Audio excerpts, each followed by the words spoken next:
Proteins is the title of this video, and in particular we're going to look at a special group of proteins called enzymes. But before we do that, there's a couple of things we need to know about proteins and a few examples of the different kinds. The first thing is that proteins are made up of long chains of these special chemicals called amino acids.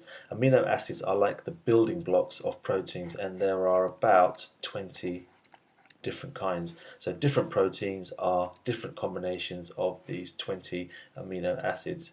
There are 4 examples that you need to know about. The first one over here are structural proteins, or proteins that make structural tissue. For example, muscle. Muscle is majority of it is made of protein. There are other structural tissues as well, for example hair, nails, there's another substance called collagen in the body, and all of these are examples of proteins that are structural tissues. We also have hormones, which are proteins. There's various different kinds of hormones that do different jobs in the body, and these are proteins. We also have antibodies. If you remember from Unit 1, antibodies are very important in fighting off disease, and these are also proteins. And the last one, and the one we're going to spend a bit of time on, is proteins used as biological catalysts. And as mentioned, proteins that are biological catalysts are enzymes. Okay, so it's a very important key word for you, enzymes, and these are basically chemicals that speed up reactions in the body. This is also important. They speed up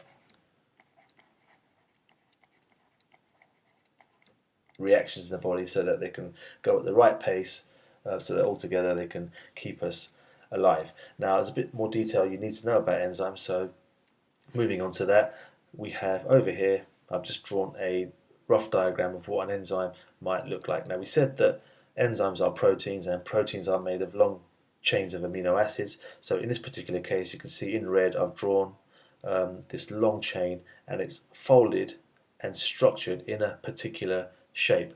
The shape is really important for the enzyme. Okay, and the shape is determined by the order of these building blocks that we call amino acids. But this particular enzyme has the shape given here, and as we said, the shape is really important. And the reason for the shape being so important is because this enzyme has a job of working on a particular kind of molecule.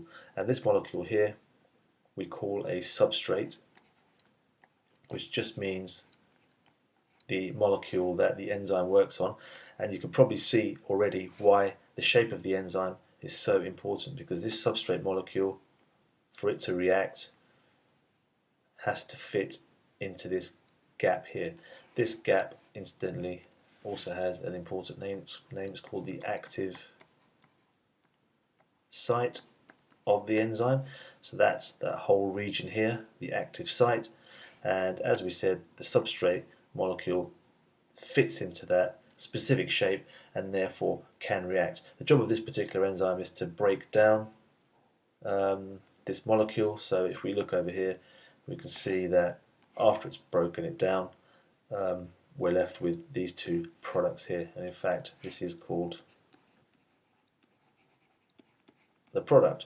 Okay, so this enzyme has a job of breaking down these specific types of molecules.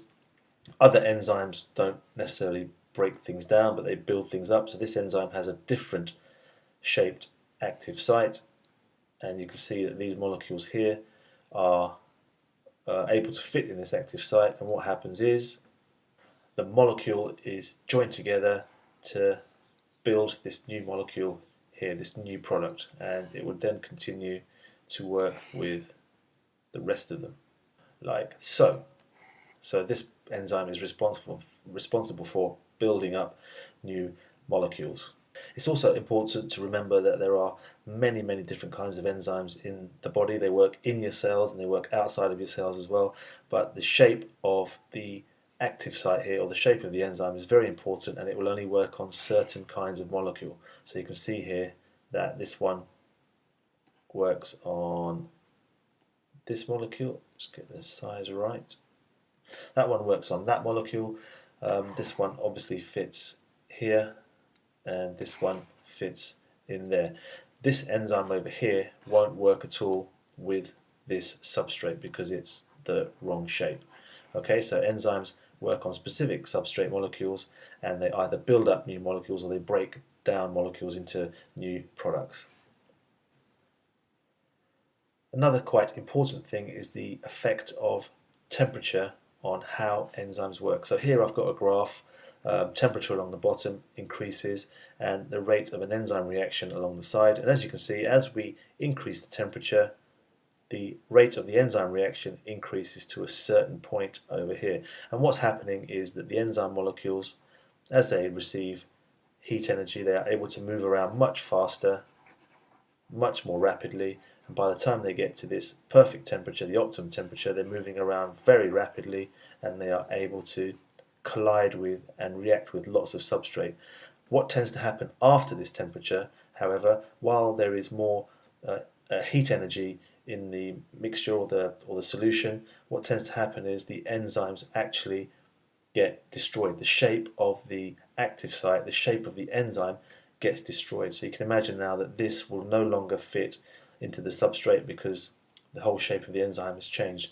And what we say is that the enzyme has become destroyed, or the important keyword is the enzyme has become denatured, and that just means that the active site here has changed and it cannot be changed back again. So even if you cool down the solution, cool down the mixture, the reaction won't happen anymore because the enzymes have been destroyed. Usually this temperature is round about 35, 37 degrees, and that's your around about your body temperature. So enzymes work best at body temperature. Some enzymes can work at higher temperatures in certain bacteria, and some can work at lower temperatures as well. But usually for the most of the enzymes that we have in our bodies, they work best at around about 35, 37 degrees. There's also an effect of something called pH, and pH is whether something is acid or alkali.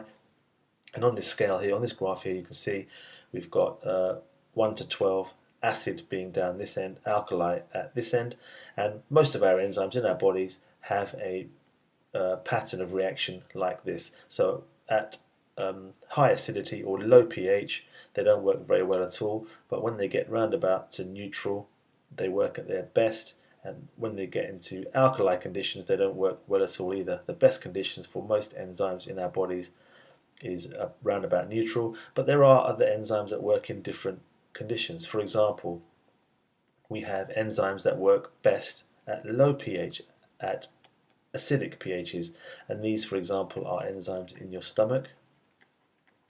The stomach has acid conditions, and the enzymes that work in the stomach work best at these acid conditions.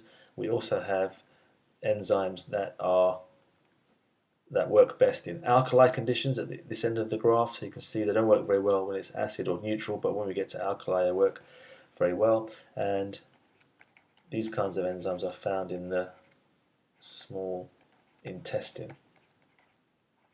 where the conditions are alkaline, and these enzymes work best then. So this is just a quick overview of enzymes and how they work. The next topic is the enzymes, or is enzymes in the digestive system.